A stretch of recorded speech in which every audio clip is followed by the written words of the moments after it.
교회사에 있어서 교회에 바벨론 포로기가 있었다고 말합니다. 이스라엘 백성들이 그 옛날 가나안 땅에 살다가 하나님께 불순종하여 바벨론에 포로되었던 것 같이 오늘날의 교회가 바벨론 포로와 같은 포로기가 있었다. 그런 말인데요. 이것은 중세 교회가 하나님의 말씀과는 동떨어진 그런 생활을 통해서 하나님 앞에서 이탈되어 있는 그러한 때를 말하고 있습니다. 그 중세를 하면 역사에 있어서 이제 AD 기원후 590년 때부터 시작해서 종교개혁이 일어나는 1500년대까지를 중세기라고 하는데 이 거의 1000년 가까운 세월 동안 교회가 너무 안일하게 살아감으로 하나님 말씀과 상관없는 또 하나님 말씀에서 많이 이탈된 그러한 생활을 할 때가 있었습니다. 그 겉으로 보기에는 세상을 지배하는 교회의 권세가 하늘을 찌르는 그런 때인 것 같이 보이고 왕성한 것 같았지만 이 중세 시대는 영적으로 암흑기였고 교회가 이와 같이 빛을 잃고 맛을 잃어버림으로 세상에 선한 영향력을 끼치는 것이 아니라 세상을 어둡게 하는 때가 되었습니다. 그래서 이때를 중세의 암흑기라고 역사는 진단하고 있습니다. 바로 이러한 교회 바벨론 포로와 같은 또 암흑기에 있는 그 교회의 모습을 다시 본래 하나님의 말씀의 자리로 되돌리고 이 어둠의 세상에 빛을 비추는 사건이 일어나게 되는데 이게 종교개혁입니다. 이 종교개혁이 1517년에 이제 공식적으로 시작되었는데 그 종교개혁을 일으킨 행동하는 신학자가 누구냐 하면은 이게 마르틴 루터입니다. 그래서 이 바벨론 포로기에 있던 이 사람들 해방시켜서 이제 하나님의 나라의 참된 자유의 평화를 누리도록 그렇게 하는 큰 역사의 전환점을 만들어낼 때 이제 하나님이 루터를 어떻게 인도했는가를 볼 수가 있습니다. 루터는 1483년에 태어났습니다. 그리고 우리 보통 사람들처럼 정상적인 교육을 받고 대학에 들어가고 학사, 석사학위를 받게 되죠. 그런데 교회는 그 당시에 아직 개혁되기 전이기 때문에 중세 말기에 로마 카톨릭 교회를 충실히 믿고 다닙니다. 물론 가족들도 그랬습니다. 그리고 대학에 들어간 이후에는 이제 더 신실하게 하나님을 믿었는데 루터는 그 중에서도 특별하게 하나님을 잘 믿으려고 애를 많이 썼어요. 그래서 고민이 많았습니다. 하나님 말씀을 따라 살아야 하는데 그렇게 살지 못하는 자신의 모습에 대하여 고민이 많았던 것입니다. 그때를 루터의 영적 고뇌기라고 이야기할 수가 있습니다. 특히 청년 시절의 루터는 죄의식 문제 때문에 굉장히 힘들어했습니다.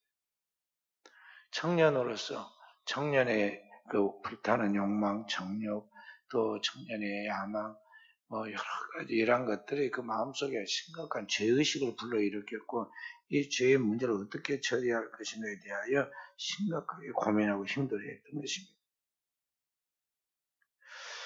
특히 중세시대에는 단테의 신곡이라 나오듯이 천국이 있고 지옥이 있고 연옥이 있다고 그렇게 알고 있었어요. 그러면은 자기가 하나님을 믿으니까 바로 지옥에는 안 간다 하더라도 연옥에 떨어지게 될 것인데 연옥이란과 천국과 지옥의 중간계가 있다고 생각하는 것을 말하는 것인데요. 그 중간인 연옥에 들어갈 것을 생각하니까 끔찍했습니다. 하나님 심판을 받아 내가 연옥에 가서 거기서 보내야 한다. 이제 잘하면은 천국으로 올라갈 수 있을 것이고 잘못하면 지옥에 떨어질 건데 거기에 갈 것 생각하니까 너무 마음이 괴로웠습니다. 그래서 당시 사람들이 거의 다 대부분 그런 생각을 가지고 있었지만 민감한 루터에게만은 이 문제가 해결할 수 없는 고민거리였어요. 그런 가운데 루터가 대학을 마치자마자 아버지가 부릅니다. 원래 루터는 신학을 공부한 사람이 아니라 법학을 공부한 사람입니다. 그 아버지가 광산에서 그 서물을 봐주는 그런 일을 한 사람이었는데요. 항상 그런 일들을 하다 보니까요, 더 큰 권력 앞에 부딪히게 되고, 이 법적으로 힘이 약한 그가 항상 당하는 걸 항상 생각하면서 자식이 오늘 법대에 가가지고, 그리고 이제 힘이 있는 그런 검판사가 되기를 원했던 것이죠. 아버지의 강요에 의해서 이 루터는 대학은 법학을 공부했습니다. 그 대학을 마치자마자 아버지가 부릅니다. 아마 결혼을 시키려고 결혼 문제를 의논하려고 불렀던 것 같이 보입니다. 그런데 그렇게 아버지의 불응을 받고 친구와 함께 말을 타고 자기 집으로 가다가 갑자기 비가 쏟아져서 나무 밑으로 피신을 합니다. 나무 밑에 비가 멈추기를 바라고 그게 지금 기다리고 있는데 거기에 그 나무에 벼락이 떨어졌습니다. 한참 비가 소나기가 쏟아지더니 갑자기 천둥번개가 치고 벼락이 떨어졌는데 햇볕과 나무, 그들이 피나는 그 나무에 떨어집니다. 그 나무가 불이 타고 벼락을 맞은 나무가 쩍 벌어지면서 그 밑에 있던 두 사람 중에 한 사람이 죽습니다. 루트의 친구가 죽었습니다. 둘이 금방까지 말을 타고 웃고 이야기를 하고 내려왔고, 이제 말에서 내려와서 거기서 빨리 언제 비가 그치나, 빨리 막 그치면 가야겠는데 하고 뭐 이야기하는 동안 그 사이에 벼락이 떨어졌고 그 친구가 새카맣게 타지 않고 죽어버립니다. 그러니까 자기가 꼭 벼락을 맞아 죽을 사람인데, 지금 자기는 어떻게 살고 자기 친구는 그렇게 죽은 것을 바라보면서 생과 사의 기로에 서서 인생이 그렇게 길지 않다는 것, 그리고 내 삶에도 이러한 위기가 언제든지 오늘이라도 닥칠 수 있다는 걸 체험한 그가 구원의 문제에 대해 심각하게 생각하게 됩니다. 그래서 늘 죄의식에 번민하고 떨던 이 루터가 이제 마음으로 하나님 앞에 제대로 믿으려면 수도사가 되겠구나 생각하고 수도사가 되기로 서원을 하고 말죠. 그래서 수도사가 되기로 서원하고 그때부터 바로 이제 수도원으로 들어가는데, 수도원에 들어가서도 그는 계속해서 자기의 고민하는 문제 해결을 받지 못합니다. 성경에 주께서 말씀하시기는 율법의 두 계명, 10계명이 둘로 나누면 하나는 마음과 목숨을 다해서 하나님을 사랑하는 것이고 또 하나는 그와 똑같이 이웃을 내 몸처럼 사랑하라는 것인데, 이 두 가지 중에 하나도 제대로 사는 것이 없다고 생각이 들었어요. 어떻게 내가 하나님을 온전하게 사랑할 수 있는가? 내 목숨보다 하나님을 더 사랑해야 하는데 그렇게 하고 있느냐? 또 다른 사람에 대해서, 이웃에 대해서 내 몸처럼 살아야하는데 과연 그렇게 하고 있는가? 그럴 때 그렇게 할 수 없는 자신의 모습을 직시하게 됩니다. 그래, 루트가 얼마나 신앙적인 사람을 볼 수 있잖아요. 우리 교인 중에 나 그렇게 고민을 하나도 못 봤거든. 지금 심각한 문제, 지금 어떤 신앙의 그런 가운데 있으면서도 그렇게 산 사람 내가 한 번도 못 봤어. 그런데 루트는 그걸 늘 고민하다가 수도원까지 들어갔는데도 여기 문제가 해결이 안 됐어요. 나는 왜 말씀대로 살지 못하는가? 왜 하나님은 내 생명보다도 사랑해야 하는데 사랑하지 못하는가? 이웃을 내 몸처럼 사랑해야 하는데 왜 사랑하지 못하고 나에게 그런 자꾸만 이 인간적인 생각과 범민과 그런 분노가 쌓이는가? 이런 것들로 인해서 고민하게 됐다는 것이죠. 그래서 이제 수도자로 끝나지 아니하고 더 잘 하나님을 믿기 위해서 그가 이제 신학대학을 가게 되고 대학원을 가게 되고, 그래서 사제가 됩니다. 1507년에 안수를 받고 사제가 됩니다. 그리고 1509년에는 수도원에 들어가서 자기 멘토인 스타우피츠라는 사람의 밑에 가서 공부하게 되죠. 그래서 수도원에서 생활해요. 그래서 더 열심히 공부하고 수도에서 신학 석사를 마치고 1512년에 신학 박사학위를 받게 됩니다. 그리고 신학 박사대에서 비텐베르크 대학에서, 독일의 비텐베르크 대학에서 교수로 임명을 받게 됐죠. 그래서 카톨릭 신부이면서 교수입니다. 그래서 교수로 활동을 하면서 1513년에 갈라디아서, 히브리서 등을 강의하게 되죠. 그러다가 나중에 그가 회심을 하게 돼요. 거듭나게 된다는 거죠. 이게 무슨 말입니까? 아무리 수도원에 들어가서 생활하고 또 아무리 이제 진학 대학을 나오고 또 목사가 되고 그래도 아직도 그게 안 될 수가 있다는 이야기 아니에요. 진정으로 하나님 앞에서 변화되고 거듭나고 성화되는 그런 과정이 안 이루어졌다는 거 아니에요. 저도 저와 우리 목회자들을 만나는 사람들 보면요. 확실하게 내가 볼 때 이 사람은 아직 주님을 만난 거듭난 체험이 없는 사람이 있습니다. 스스로 제가 자기를 보고 그 다음에 성경을 보고 그 사람을 비춰볼 때요.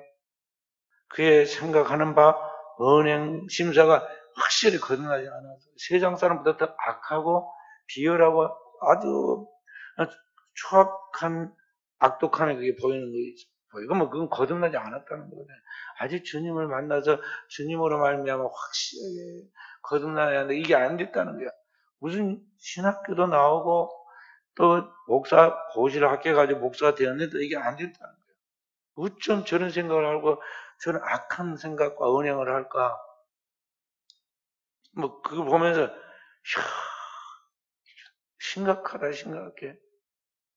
그런 걸 느낄 때가 많이 있습니다. 그런 것이죠. 마르틴 루터도 그동안에 나름대로 신앙적인 양심과 또 하나님 앞에서 의의 길을 걸어보려고 많은 노력을 했지만은 하나님 앞에서 보니까 이게 진정한 하나님과의 인격적 접촉점을 통해서 성령의 거듭남이 없었다는 것이죠. 그러다가 이분이 말씀을 가르치면 배우는 것보다 3배나 늘어요. 그 사람이 제자들에게 계속 말씀을 가르치다 보니까 진지하게 그 말씀을 묵상하고 그걸 가르쳐서 결국에는 그 말씀을 통해서 거듭나게 되었다는 거죠. 그때가 이제 루터가 자신의 오랜 문제에서부터 해결되는 상황이 됩니다. 하루는 이 수도원에서 그를 로마에 이제 보냅니다. 로마 교황이 있는 그 교황청으로 이제 성지순례 겸 심부름을 보냅니다. 그래서 거기 가서 이제 그 로마에 대해 성당이 있고 그런데 거기에 회개하는 참회 그런 계단이 있는데 그 계단을 무릎을 꿇고 참회를 하면서 올라갑니다. 하나하나 참회하고 또 하나님 앞에 회개하면서 그 계단을 오르는데 밑에서부터 저 끝에까지 올라가도 확실하게 하나님이 나를 정결케 깨끗게 씻어주시고 내가 거듭났다는 확신이 있지를 않습니다. 그래서 고민을 또 하고 고민을 다시 또 내려와서 올라가고 그런 가운데 그의 마음에 마치 번개불이 번쩍 하듯이 그의 내면에 하나님께서 그 모든 지각을 탁 열어가지고 하나님 말씀을 연결시켜서 로마서와 갈라디아서를 연결시켜가지고 구원은 행위에 말미암지 않고 하나님의 복음의 말씀을 믿는 믿음으로 말미암아 구원을 받게 되고 믿음으로 이루어진다는 걸 깨달아지게 해요. 그래서 그가 깨달은 게 로마서 1장 17절의 말씀입니다. 복음에는 하나님의 의가 나타나서 믿음에서 믿음에 이르게 하나니 오직 나의 의는 믿음으로 말미암아 살리라. 그러니까 그리스도 예수의 복음에 나타나는 핵심이 뭐냐면 하나님의 의예요. 하나님의. 주께서 말씀한 너희는 먼저 그의 나라와 그의 의를 구하라는 것을 하나님의 의를 말하는 것입니다. 근데 그 하나님 복음에는 하나님의 의가 나타났다는 것이죠. 구약의 율법으로 말미암아 나타나는 그 행위로 말미암아 의가 아니라 복음에 나타난 하나님의 의는 그리스도 예수가 내 죄를 대신하여 하나님 앞에서 영원한 속죄를 이루어 주셨고 그 예수 그리스도의 십자가의 피로 말미암아 오늘 내가 거룩해졌다는 그 하나님이 그리스도 통해 내게 주신 의다. His righteousness, 그의 의, 하나님의 의에 대하여 확실히 믿었고 오늘 우리는 어떻게 살아야 오직 의인은 하나님 믿는 성도, 신자는 믿음으로 말미암아 살리라. 하나님의 의로 말미암아 내가 하나님의 구원을 받고 하나님의 자녀가 됐다는 이 확실한 이 사실을 믿고 나갈 때 그 믿음에 그를 구원한다는 것이죠. 그게 딱 믿어졌어요. 그러면서 그의 마음속에 엄청난 자유와 평화와 해방을 느끼게 됩니다. 그래서 그걸 부산에 나가서 전하는 거예요. 구원은 그리스도 예수로 말미암아 오늘 우리에게 덧입혀진 하나님의 의로 말미암아 받는 것이다. 로마서 3장 23절부터 계속해서 나오는, 우리가 모두 죄를 보면 하나님의 영광에 이를 수 없지만 그리스도 예수 안에 있는 하나님의 의로 오늘 우리가 의로워졌다는 그 하나님의 말씀, 그의 피로 말미암아 우리가 하나님의 거룩한 자녀가 됐다는 이 하나님의 말씀을 믿을 때 오늘 우리가 진실로 하나님의 자녀가 다워지고 하나님이 우리를 그렇게 인정해주고 그렇게 하나님의 자녀로서 살을 수 있는 모든 선물을 주시는데 그 믿음으로 살아야 한다. 솔라 피데.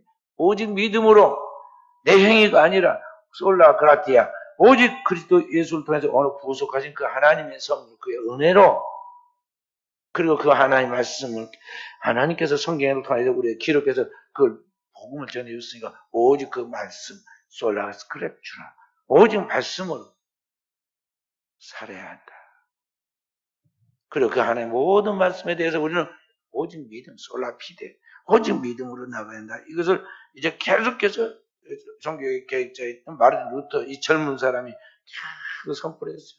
왜냐하면 그때까지만 해도 모든 사람들이 카톨릭 신자들로서 무슨 생각을 했냐면 행위로 말미암아 구원을 받고, 인간의 그리스도 예수가 십자가에서 우리가 죽으셨지만 오늘 우리가 그 예수 그리스도 앞에서 우리가 그 하나님의 말씀에 합당하게 행동해야 그 우리의 공덕과 그리스도 예수의 공로가 이렇게 딱 결합해서 오늘 우리가 구원을 받는다고 생각하는 이 불완전한 구원을 이야기했단 말이죠. 그래서 오늘 우리는 그런 믿음으로 살아서는, 그런 생각으로 살아서는 안 된다는 걸 지금 계속 가르쳤어요. 그렇게 해서 루터가 이제 그 시대 사람들에게 내가 아니라 주님이다. 내 공로가 아니라 주님의 공로, 이거 내 의가 아니라, 내 율법의 행위의 의가 아니라 그리스도 예수가 우리에게 주는 십자가의 공로, 십자가의 그 의다. 이것을 설파해서 사람들에게 이제 하나님의 복음을 전하겠는데, 이게 하나님의 성령의 역사에 폭발적으로 인간의 변화를 가져다 줍니다. 첫째 변화는 자기 자신이 변화되는 것이고, 마르틴 루터의 회심과 그의 변화가 엄청났습니다. 그가 그동안에 자기가 이제 영적으로 맑아지고 거룩해지도록 하기 위해서 많은 신앙적 수양과 노력과 그러한 경건의 훈련을 했습니다. 자기 몸뚱이가 자꾸 범죄하니까 범죄 안 하려고 이 몸을 채찍질하고 학대하고, 그 한겨울에도 이 찬물에 알몸으로 들어가서 거기에서 자기 몸을 근신시키고, 그 몸을 주님이, 사도 바울이 내가 내 몸을 쳐서 복종케 하는 그 말씀 그대로 그냥 문자 그대로 자기 몸을 막 채찍질했습니다. 자해했어요. 그런데도 불구하고 경건하고 거룩해지지 않고 똑같은 자기의 모습을 바라보면서 이거 아니구나 생각하고 있었던 이 루터의 의식 속에 하나님의 복음의 말씀에 대한 확실한 깨달음과 그에 대한 믿음이 오자 그가 고백하기를 내가 낙원에 들어가는 체험을 하였다 그랬어요. 그를 괴롭히는 모든 문제가 다 이제 해결이 되고 주님이 확실하게 나를 이제 하나님 백성 삼아 주셨고 나는 하나님 나라에 살고 있다는 영적인 확신이 딱 들은 거. 땅에 살고 있지만 하늘에 들어가 있는 그런 체험을 한 것입니다. 그래서 그 체험의 확신이 얼마나 컸으면은 혼자만이 아니라 그가 가르치는 대학생들 혼자만이 아니라 그 민족에게 그 시대에 그 살고 있는 동시대에 있는 사람들에게 유럽의 사람들에게 계속해서 전해가지고 그에 터져 나갔겠느냐 하는 거죠. 그래서 나중에는 당대 유럽 전체가 하나님께 돌아가고 그제 이제 거꾸로 거슬러 올라가서 로마 카톨릭이 지배하고 있는 모든 세계에 확산이 되고 말이죠. 그걸 보고 우리는 역사에서 뭐라고 이야기하느냐? 종교개혁이라고 말하고 있어요. 종교개혁. 그런데 어느 사람은 저와 우리 성도들이 신앙 안에서 이런 영적인 종교개혁의 사건이 재현돼야 하고 우리 안에 이런 진정한 가치관의 전환이 이루어져야 하는 것입니다. 이것이 없이 교회를 다니고 끝마치는 것은 참 불행한 일이에요. 순천 은혜교회 교인으로서 만약 그런 식으로 신앙생활을 하고 그냥 끝마치는 맹목상 그리스도인으로 이 시대에 한이 다 많이 있다가 사라지는 종교인으로 끝마치면 안 된다는 거죠.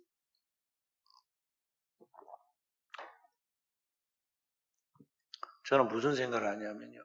이 곡식이 자랄 때, 예를 들어 콩으로 말하자면 이 콩이 처음에는 알맹이 하나를 심었는데 이게 연한 순으로 이제 싹이 나고 이제 자라잖아요.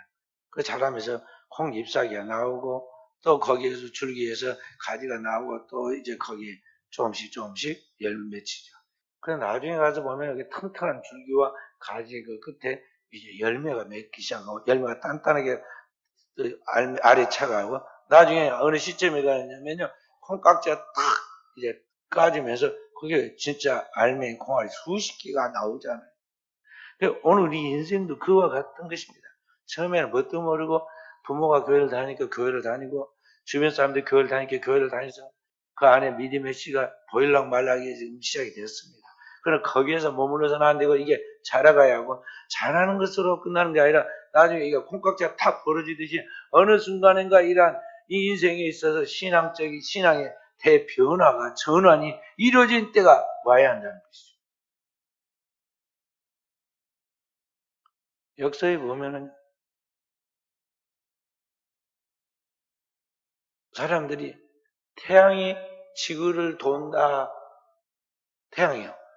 하늘 별들도 하늘이 지구를 따라서 돈 걸로 생각해서 아침에 해가 동쪽에 떠서 서쪽으로 지듯이 하늘이 다 이렇게 지구는 가만히 딱 있습니다. 움직이지 않고. 근데 그게 돈다고 생각했어요. 이걸 뭐라고 하냐면 천동설이라고 그랬습니다.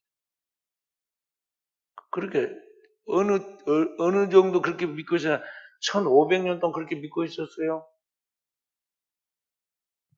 그러다가 지금부터 한 400여 년 전에 코페르니쿠스라는 사람이 가만히 천문학으로 관찰해 보니까 태양과 하늘이 이게 우리 지구를 돌고 있는 게 아니라 지구가 이 태양을 돌고 지구가 이 우주 속에서 이렇게 돌고 있는 걸 알았어요. 그걸 보고 지동설이라고 그래요. 그리고 그 학설을 뭐라고 하냐면 천동설과 지동설을 구분하고 코페르니쿠스 학설이라고. 근데 어떤 게 옳으냐? 이제는 아무도 태양이 지구를 돌고 뭐 하늘에 별이 돈다 생각하는 사람은 지금은 이제 한 사람도 없습니다. 다 그런 줄 알고 이게 잘못됐었구나 하고 알잖아요. 그런데 오늘 우리는 인생이 내가 중심이고 세상이 다 내 뜻대로 나에게 맞춰서 하나님도 나에게 맞춰가지고 되어진 줄 알고 그렇게 생각합니다. 그래서 내가 가는 그 길을 하나님 막지 마십시오. 내가 가는데 이게 필요하니까 이걸 주십시오. 무엇을 어떠고 하는데 저 사람은 좀 조금 마음에 안 드니까 저 빗겨서기 하고 저 사람은 나한테 유익하니까 내가 가까이 해서 나에게 도움이 되고 이런 식으로 아이가 아전인수적으로 자기 자아 중심적으로 생각하듯이 그렇게 신앙생활을 했다면 우리의 신앙이 이제 코프린스쿠스 같은 전환점이 와 있다는 것이죠. 이제 내가 중심이 아니라 주님이 중심이고 내가 내 생각이 중심이 아니라 하나님의 생각, 성경이 중심이고 그 하나님의 말씀 속에서 오늘을 내가 살아가도록 하나하나 나를 조정하고 맞추고 그 안에서 자라가야 한다는 것이죠. 그래서 성경은 뭐라고 그랬습니까? 우리 주 예수 그리스도와 그 안에 지식에서 자라가라. 그리스도를 믿는 것과 아는 일이 하나가 되어 그리스도의 장성한 분량에 이르도록 자라가라고 그랬어요. 자라가야 돼. 자라가는 데 기쁨이 있어요. 오늘 아침에도 예배 마치고 이제 점심 먹을 때 우리 교회 아기 넷가는 아이가 있습니다. 그래서 내가 가서 언니 안아주고 둘째 안아주고 셋째는 엄마 품에 있으니까 빼앗으면 안 되니까 가만히 치다 보니까 입이 약간 벌어졌는데 보니까 이빨이 이만큼 났더라고요. 지난번에 분명히 안 났는데 오늘 보니까 이빨이 이만큼 났어요. 그래서 몇 개 났는 거 이제 2개 나온다고 그러더라고요. 밑에 2개 이제. 그 아이가 자라는 거 보면서 우리가 생명의 신비야. 그 아이가 이제 말을 하나씩 배워가지고 무슨 뜻인지도 모르면서 말을 조립을 해가지고, 언어를 습득해서 그 조립해가지고, 사람인까지 말을 하면은 참 신기하잖아요. 많이 컸다고 그러죠. 자꾸 커가면 이제 이 애가 이제 지각이 더 발달하고 인지 능력뿐만 아니라 이제 지각이 발달하고 머리를 쓰기 시작합니다. 우리 서진이 같으면 이제 머리를 써요. 그래가지고 이제 지가 컨트롤 하려고 그럽니다. 이리 가자, 저리 가자, 뭐 하자, 뭐 이렇게 하면서 컨트롤해요. 자, 그렇게 되잖아요. 그래서 하는 것이 얄밉기도 하면서 우리가 얼마나 뒤에서 귀엽고 우습습니까? 저게 이제 다 커갖고 이제 말도 안 듣고 지가 하려고 하네. 그러면서 우리가 이렇게 자라가는 보잖아요. 그러면서 이게 성장해가지고 이제 성인이 되고 이게 언제 철이 들어가지고 사람 보시니까 다 커가지고 사회에 나가지고 진짜 사회 리더가 됩니다.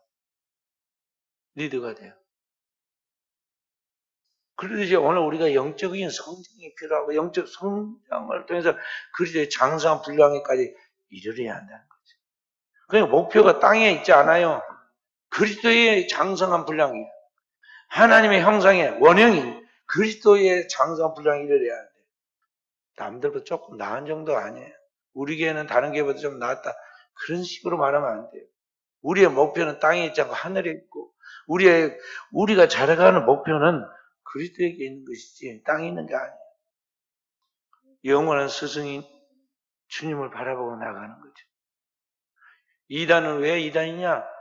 하나님의 자리에 자기가 딱 앉아서 이 덩어리인 죄인이 사람들이 따르니까 자기가 마치 하나님같이 신인같이 자기를 신적 자리에다가 그리스도의 자리에 앉든지 자기가 고해사 성령의 자리에 앉든지 그 자리에 딱 앉아. 심지어는 무모하게도 하나님의 자리까지 성부 하나님 자리까지 올라가서 거기에 앉는 그러한 신관이 잘못됐을 때 그걸 우리가 이단이라고 그러는 거예요. 그렇게 병 들어갈 때까지 완전히 병 들어가지고 이단으로 사탄의 앞잡이가 되어서 잘못된 미혹자가 되고 미혹의 길로 갈 때까지 다 누구 책임이냐? 오늘을 살아가는 우리 그리스도인들의 책임이에요. 오늘날 교회가 하나님의 말씀을 바로 가르치고 구원에 대한 바른 말씀을 믿게 하고 그 믿음으로 훈련을 시켜야 하는데 이게 정립이 안 되다 보니까 문제가 생긴다는 것이죠. 문제가 생겨요. 그래서 진정한 그리스도인으로 자라가요. 영적 사람으로 성장해 가라.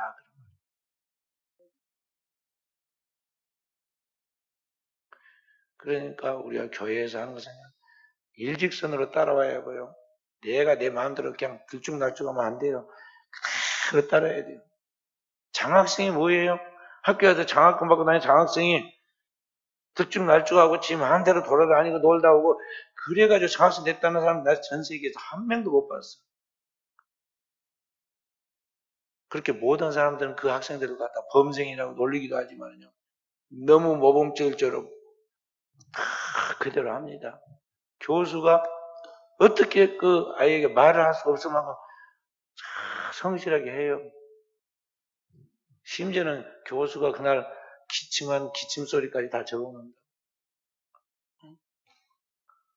뭔 예화로 한 이야기까지 다 적어놔. 그래서 나중에 공부하고 해가지고 그래서 장학생이 되는 것이지 대충 해가지고 그게 되는 게 아니다 말이에요. 근데 오늘 우리는 뭐냐면 대충 하고 대충 믿고도 로또 복권 당첨되기를 바란 것 같이 자기가 하나님의 모든 은혜와 축복을 다 받기를 바라는 그런 모순성을 갖고 있어요.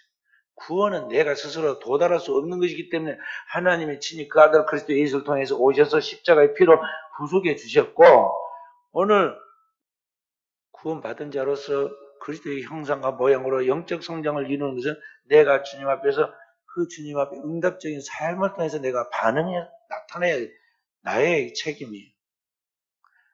그 출애굽에서 나온 것은 그 어린 양의 피에 특별한 사건이지만 출애굽한 이후에 광야의 길을 끝까지 걸어가면서 자기가 노력해야 돼요. 구원과 구원 이후의 삶에 대하여 구원은 하나님이 하신 일이고 구원 이후의 삶은 내의 책임이라고 알아야 한다는 거죠. 그리스도에는 오늘 오래 믿을수록 진실하고 오래 믿을수록 순수하고, 오래 믿어서 어린아이와 같아야 돼요. 어린아이는 뭐냐? 순수하다. 그리고 어린아이들은 시킨 대로, 또 말한 대로 다 그들 믿고 따른다는 거죠. 그렇게 돼야 돼요. 그런데 오래 믿으면 달아져 버려. 오래 믿으면 제 멋대로 믿어버리고. 오래 믿으면 사람과 그런 가까움, 이물음이 무례함으로 바뀐단 말이에요. 이게 주의할 일.